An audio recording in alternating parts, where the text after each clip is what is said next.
shoot, I said that you claim it. It's that Xbox, spin the block, his legs live. Fast talker, no riddling, moonwalking, selling moon rock just to make dividends. You in traffic with family? That flash make it a portrait. Gun kick back, not grannies from porches. David on the scene, you know that it's scorching. What's the man with King? No response to the saying, advancing the line, advancing the payment. You front the game and shoot, what said that you claim? You already know the time, told my boys to hold the line. We gon' shoot it out in seconds, leave you posted like a vine. Bow your head down to the king, leave your roses at the shrine. We stay ready for the war, just need the king to drop the sign. Say what you running from, what you running from? I'm with my team, we bleed green, that's what you wanted, huh? Say what you running from, what you running from? I'm with my team, we bleed green, that's what you wanted, huh? This what you wanted. This what you wanted, huh? Peace and blessings, and welcome back to Xbox Frontline News with your boy, the King. Now, y'all know what it is. It's Game Pass Tuesday, and in Game Pass Tuesday, some stuff has dropped. Now, we're going to be playing that on Frontline Gaming streams. We'll be checking out all the stuff that dropped inside Game Pass. You know what it is. We get over there, we get busy. But hey, this is Xbox Frontline News. And if it's your first time here, like, follow, and subscribe. At the same time, I'm going to tell you, man, we got some new news that's going on this Xbox side of things with a little twist on the industry. With further ado, let's get to our first topic, which seems to be a bit of a doozy here. MLB The Show is surprisingly not coming to Xbox Game Pass this year. It is skipping Game Pass service. Sony has unveiled the latest entry in the beloved MLB The Show series today, and surprisingly revealed from an Xbox perspective that MLB The Show will not be part of Game Pass when it launches March 18th, 2025. The company simply says that it will not be on the platform's subscription service in 2025, which makes it the first time ever since the series arrived on Xbox in 2021. That won't have debuted as part of a Game Pass launch. We're thrilled to announce MLB The Show will be launching March 18th on PlayStation 5, Xbox Series X and S, and Nintendo Switch. The game will not be on a platform subscription service in 2025. Early access begins March 14th for anyone to purchase the digital deluxe edition. In terms of what to expect from the game itself, they don't have any details right now, but let me tell you this. 5 times the normal players were on Xbox when MLB The Show was inside Game Pass. The sales numbers through the roof. This is when betting on yourself goes wrong. Now listen, I ain't got no problem with it.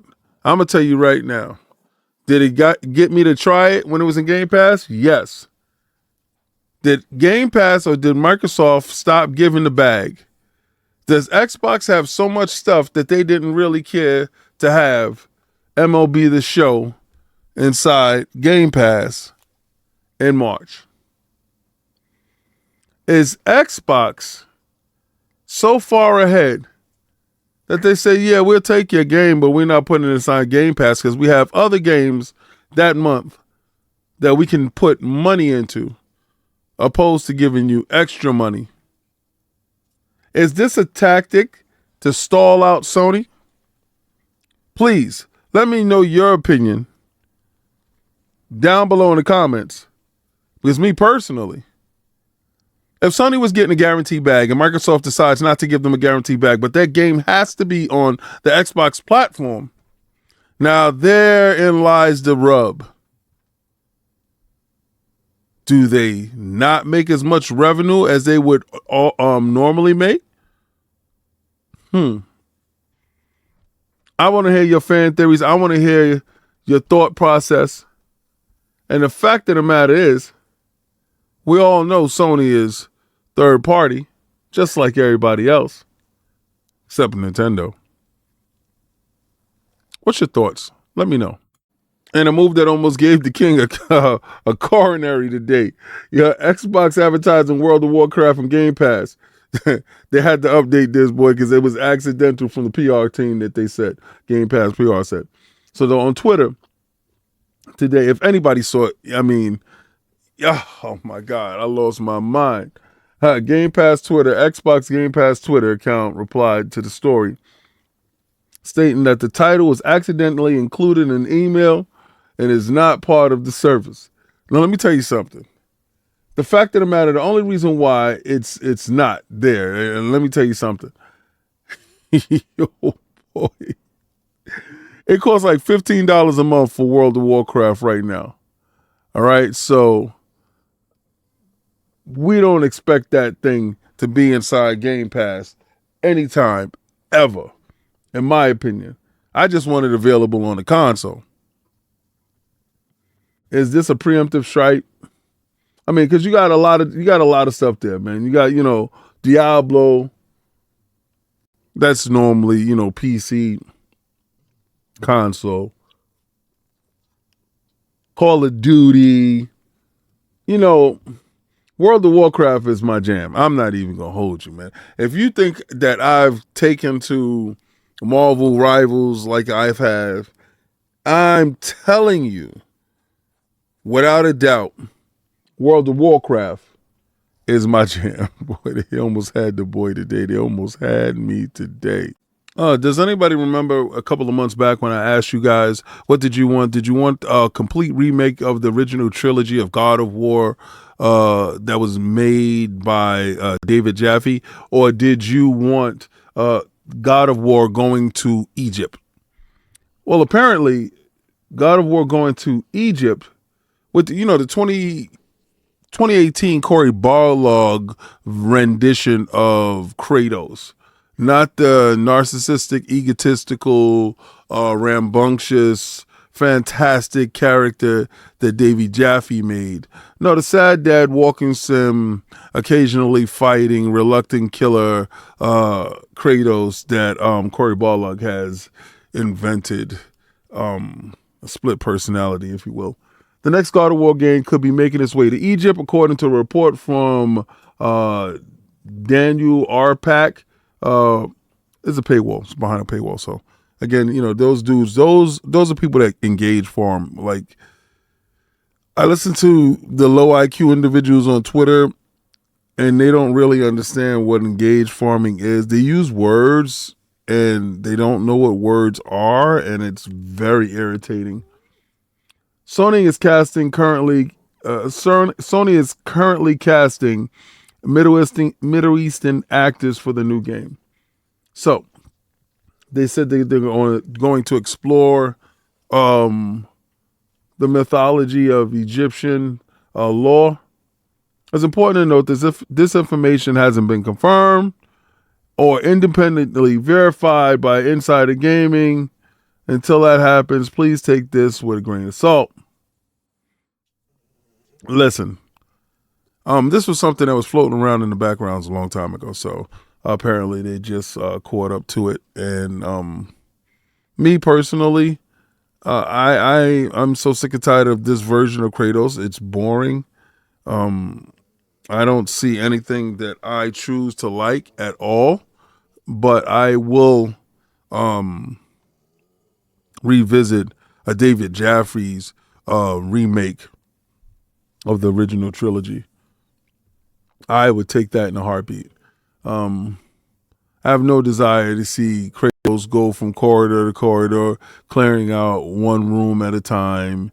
Nothing too epic in set pieces, quick time events. Just I want the original formula, not this new formula. And more news from a game that I am really enthusiastic about is Split Fiction. Split Fiction shows off a new gameplay levels from the science fiction level and a little bit more from a fantasy level. And you take control of two heroines in this game, and they're both writers, and one tells stories from the perspective of science and the other one tells us perspective of fantasy, and they're blending these two perspectives together to give you an incredible gameplay. And remember, it's from the developer who did It Takes Two. So all you need is just like one copy of the game, and then you're able to play the game and enjoy it with others. That I think they did that with A Way Out too, as well. I'm gonna tell you, I'm used to those co-op games where you're able to lean on your partner in order to help accomplish the goal and get off the level. And this looks second to none, to be honest with you. This looks like a game that is interesting, very fun. It looks like a next-gen game. It looks like, remember that Unreal Engine 5 demo that we saw that was for the PlayStation 5 early on, and had the girl traversing the desert, and she was running and jumping and flying throughout the air? And this looks just like that. Finally, we're getting games that look like tech demos early on in the and what we can say is the development cycle of the consoles and the release date. So not a launch title. We didn't get it from launch titles, actually. We got a whole bunch of last-gen titles that was masquerading as launch titles. But now we do have, and we are in full swing, we're going to start seeing games that take advantage of the capabilities of the machines that we did purchase, the consoles that we did invest in, and the ecosystems that we are a part of. So I expect this game to actually sell like hotcakes because it looks incredible. It looks like it plays incredible. And playing the other two titles, I definitely can support this, because this is something that you need to get behind. More games do this. I think they would sell more, especially couch co-op is kind of cool too if it has it. In a shocking turn of events, it looks like Microsoft and Xbox are becoming the most well-managed machine in the gaming business. Now, a lot of times I keep hearing people telling me that Gears of War is coming out this year. And I'm like, nope, it's not possible. That game will be coming out probably in 2026 alongside the console. No, King, you're wrong. That game is coming out. And I'm like, I don't believe so. I don't think that game is coming out. Well, here's a possible chance that it can come out. People Can Fly is co-developing Gears of War E-Day. People Can Fly is co-developing Gears of War E-Day with the Coalition. The studios announced Monday. The studio returns to working on the franchise it helped develop up until 2013, Gears of War Judgment. Now, Gears of War Judgment is a title that I thoroughly loved. Not too many people love that title. That has to be noted. It brought too many colors. It was lighthearted. It had a jokester side to it. And not too many people gravitated towards Judgment as much as I did. I thought it took it out of the doom and gloom and brought it into the forefront with the wonderful, incredible colors that it did use. Returning to collaborate with the next chapter of the legendary saga is both a privilege and exciting opportunity to build upon the intense, visceral action and rich storytelling the fans have come to love. People Can Fly CEO Sebastian Wolskowski said viva the release. We are deeply grateful for our partners' trust, support on this wonderful journey. The Coalition head, Mike Crump, added, "We're pleased to be partnering with the talented folks at People Can Fly, who have been a part of our franchise legacy for so long." People Can Fly is working on the Gears of War prequel, just comes after a month after it was announced that the studio was laying off 120 people. The company also announced last April that it was canceling its longtime game, Project Dagger. Announced last year, Gears of War E-Day is the prequel to 14 years before the original Gears of War game, which is built on Unreal Engine 5, centers around Marcus Phoenix and Don Santiago battle against the Locust Horde. No release date has been announced, but the latest rumors suggest that Microsoft is targeting sometime in 2025. Now, me personally, I honestly think they can get this game out the door. Where People Can Fly and the Coalition They know their way around the Unreal Engine. And the fact of the matter still stands. The Unreal Engine is the coalition's baby. A lot of people have problems with the Unreal Engine. So them having problems with the Unreal Engine, that's what leads to games being delayed, games taking too long to come out, and things of that nature. I don't think we'll have that problem. I think that actually won't be an issue at all. Both companies understand what is at stake, and I think they can actually pull it off. I'm just saying. Final Fantasy Rebirth has broken, and I'm telling you, broken the franchise's single-player record on Steam. This is what we've been waiting for. Final Fantasy Rebirth is now the highest all-time player peak on Steam compared to all single-player games from the series. Spotted by Eurogamer, Final Fantasy VII Rebirth has amassed over 40,000 players on Steam, according to SteamDB. This record is more than double its prequel, Final Fantasy VII Remake. Still sits at the peak of around 14,000. Final Fantasy XVI also lags behind with the game's peak at over 27,000. The only game with a higher player count in Final Fantasy XIV with 95,000 players. The reviews of Final Fantasy VII Rebirth on Steam have also been favorable. All of the reviews, 77% are positive, 22% are negative. Overall reviews for the PC port have been mostly positive. Surprisingly, even though Final Fantasy VII Rebirth is the second game of the Final Fantasy VII Remake trilogy, it has still managed to pull more concurrent players than the previous installment. The sequel follows the journey of Cloud, Tifa, and the gang as they start exploring the planet on Chocobos after escaping Midgar. They are now chasing the fallen hero Sephiroth. However, he will not make the journey easy for them. In other news, developers have already finished writing the trilogy story for Final Fantasy VII Remake Part 3. In addition, Part 3 will not be exclusive to the PlayStation 6. Hashtag no PlayStation 6. You know how it is. We're going to run it up on these bums. We're going to keep the boot on Kong's neck this whole generation. What's your opinion on this? Me personally, when I hear all of this, at some point in time, these games have to release on other consoles in order to make money. But finally, Steam is seeing the revenue that it sorely needs. An eye-opening event like putting it on the PC can definitely change the outlook for this game and future games down the pipe from Square Enix.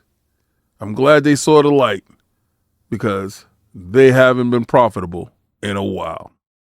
And now, there's a narrative that's running around out there that everybody believes that every game is going to go on to other consoles.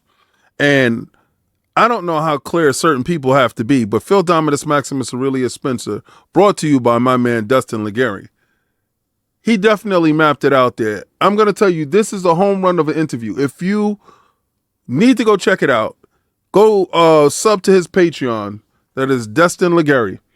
And check it out. My man is doing his thing out there, and I do appreciate him bringing this hell of an interview to the forefront. But he asks a very poignant question. And the poignant question that he asks is, are all Xbox games going over? And here's the answer. Just to shut you port beggars up, go buy an Xbox. Meaning that our games shipping in on multiple platforms is a good thing for Xbox. It makes Xbox stronger. It lets us do shows like we did with Showcase with great games, give our game time teams the time they need for us to invest in platform, for us to invest in hardware. I think all of this is part of what Xbox is going to be when we go forward. When you ask the question like no, I mean, there's Xbox games that have shipped that we're not going to put on other platforms. Some of the things we'll look at how they do, but you're going to see more games, not just shipping on PlayStation, shipping on Nintendo. We'll continue to support Steam the way that they ship. We want our games to be in places that people play. We think that enables us to do more on platform, do more on hardware, and it's a good system for us that works. It doesn't mean every other company's got to do it that way, but it does mean I think that measuring our progress is different than maybe we measured the progress of Xbox or a console-only platform 10 years ago. Now, what he said is they're not the same. They're not the same Xbox console. They're not the same platform. They're not the same company. 10 years ago, you asked them the question, they do not have 36 developers. They do not have an abundance of riches. They do not have this many games, these many IPs, this many hardened developers that's able to crank out games at the rate that they are. So at the end of the day, they are a third-party publisher. But at the end of the day, not every game is going over. So a lot of you guys out there waiting, hoping, begging that you would see certain games reach the platform because you listen to each and every last one of these leakers stringing you on, linging you on, bringing you on, and taking you to places that basically you don't need to go. Go pick up a Series S, go make it happen, and get inside the ecosystem and play the games that you love. Because when we all play, we all win. I'm going to eagerly ask you to look at this list and see the games that are here on this list. As you look down the list, I want you to see if you can spot something that actually makes some sense. I want you to look at this list and I want you to see if you see the market leader, the so-called market leader. I want you to look at this list and I want you to tell me, are they part of the conversation or are they the forgotten console? I want you to look at this list and I want you to tell me exactly what's really going on here. Where's the money at? I want you to look at this list and I want you to tell me, are they truly winning? I want you to look at this list and I want you to see. There are two lists here and there's two things going on at the same time, but both lists are telling you the same story. Somebody is excluded from the conversation. While one is making money hand over fist, the other one is just sitting there begging with their hands out, begging, please, kind sir, may I have another? At the end of the day, we are not built the same. We are absolutely different, and you dudes will understand this.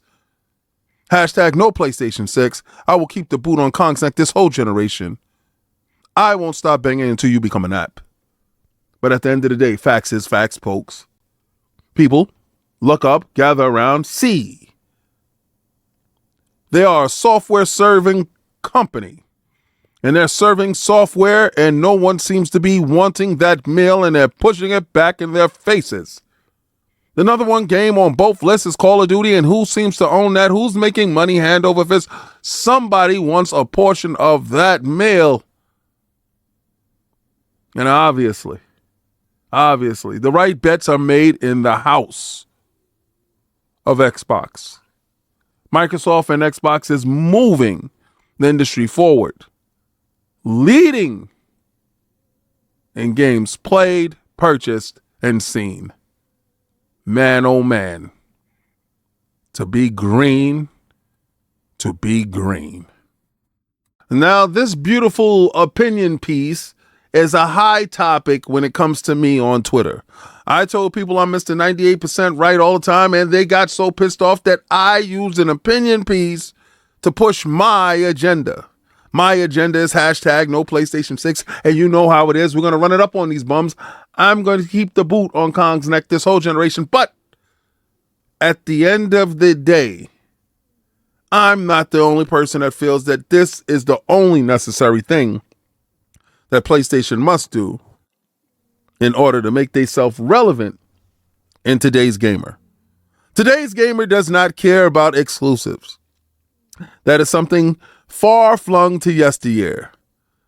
Today's gamer really doesn't care about hardware. Apparently, they care about that PlayStation hardware, though, because it sold 80 million, right? Am I right or am I right? Come on. Yeah. But at the end of the day, they're here to sell you software because they don't really make a damn dime off of hardware. If you hear me, they don't really make a damn dime. But they do make that moolah, that hard-earned cash off of software. They're in the business to sell you software, and if they're not selling you software, they're trying to sell you hardware, and they're trying to push it, but it's not seeming to work. They got one part right, but other part wrong, and they need to sell software. PlayStation will eventually abandon console exclusive following Xbox strategy, Moon Studios CEO believes. In a lengthy post, Moon Studios CEO, on a lengthy post on X, not the ex-CEO, Moon Studios CEO Thomas Mueller talked about X's current approach, saying that it's the right one for several reasons. A few years back, the studios decided not to make No Rest for the Wicked under Microsoft because it would have prevented the game from being released on PlayStation consoles, Nintendo Switch, and would have impacted the game considerably, as the studio felt that multiplayer, cross-platform, cross-play are an important part of the experience. Elaborating further on the limitations of the console exclusivity, Moon Studios CEO gives a very interesting example. Over the years of communicating with Phil Spencer, Thomas Mueller's always brought up how crazy it would be if certain DVDs would only play on players made by certain manufacturers.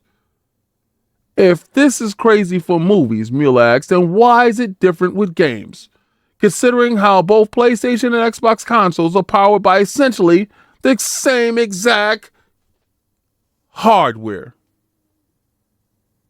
and basically have the same damn controllers. At the same time, the console's audience hasn't been growing, and for the entire industry to grow, access to content must be easier. The barriers must be removed. You cannot stand in the face of progress and demand exclusivity. Progress must spread. It is like the ocean. It must reach every crack and crevice that it has access to. This is achieved by reducing the cost of entry, which Microsoft is doing currently with this strategy. For these reasons, Thomas Mueller concludes, he would be surprised if Sony didn't follow Microsoft's strategy and bring an end to the days where the PlayStation exclusivity releases only on the PlayStation platform. Microsoft has been starting to do away with Xbox exclusivity last year and since released multiple games on the PlayStation 5 and Nintendo Switch, including Hi-Fi Rush, Grounded, Sea of Thieves, and many more. With Microsoft Flight Simulator, these games might be releasing on the PlayStation 5 and the Nintendo Switch too. Microsoft's strategy is paying off in spades. You'll be a damn fool to be sitting on titles that you're making no money off of, and there's a whole audience for you to reach. You'll be an idiot to have exercised your resources in placing that game on the PC, but don't look over and say, there's a group of individuals that need this game and I need money. You're going to have to do something strange for some change, Sony. You're going to have to change. In the immortal words of Lord King David, I have ascended, and you do too. But until that day, until you decide to see the light, as hashtag no PlayStation 6, we're going to run it up on these bums. I'm going to keep the boot on Kong's neck this whole generation. And I'm telling you people, I won't stop banging until you become an app. Now, not to be outdone by rumors, Nintendo, they're talking about a new 3D Mario, like I said, and a Legend of Zelda remake coming in 2025. We might get Wind Waker remake and the new Mario, I think it's Mario Odyssey 2, that should be showing up. A new store listing thinks that, too, according to a store listing online, Popular Newegg, they said that, they can get a gift card for these games, and these games might be shipped. But I'm going to ask you to like, follow, and subscribe. If you made it this far in the video, I do appreciate each and every last one of you for watching this thrilling, fun ride that I call a show. But I got a question. I got a question for my Xbox heads. I got a question for my PlayStation heads. I got a question for gamers in general. Seeing that Microsoft has showing a willingness to get different developers to link up and to collaborate, if you will, on popular franchises. And they said so much in the past, but I just thought that was just pomp and circumstance, a lot of conversation being had and not a lot of execution. Well, it seems like Microsoft is putting their words into action. As we've seen with the Coalition and now People Can Fly, working on Gears E-Day. And we see other titles doing the same exact thing. My question to you is, what developers that Microsoft has worked with or is working with that can get these games across the board? Because if a shocker like Ninja Gaiden 4 can bring Platinum Games together along with Team Ninja, with Microsoft's money to get these collaborations together, I want to know what collaborations you want to see on what titles you deem is worthy. I honestly believe that there is a ton of old IPs that Microsoft can bring back and have different collaborators on and get these games out the door. I'm not going to hold you.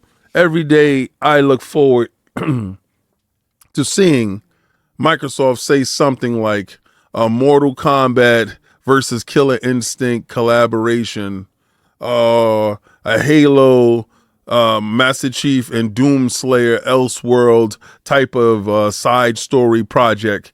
Remember, they did approach the word of having episodic games inside Game Pass where single player games could actually thrive. And I'm not going to stop asking for content of that nature because I think that will drive subscriptions. I think that will drive engagement. And I think that will lend to a fun, different type of series of games that can be had over at Game Pass. Only in Game Pass can that stuff actually live, thrive, and flourish. So my fellow Xbox gamers, this is Xbox Frontline News with your boy, The King. And please, interact. Please, enjoy. And also, make sure that you go over to my other channel, that's Frontline Gaming Streams, where I play games daily. And as we walk over, and if you don't like YouTube to watch gamers game, then you can go over to my Twitch channel, that's King David ILP, where I play my PlayStation Pro, where I'm playing those games over there. Now, when the Switch 2 comes out, and I'm probably going to start linking my Switch up to Frontline, but I'm still functional, so I can play a couple of Switch games because I do. And Xbox looks down at like me some Switch. Why not? But I'm gonna take that logo and kicks you out the and I got an NDA appointment. You better. So your boy's got to get jazzed up, dressed up, and show out and show off for the people. So what I'm gonna tell you is try to play the Game Pass.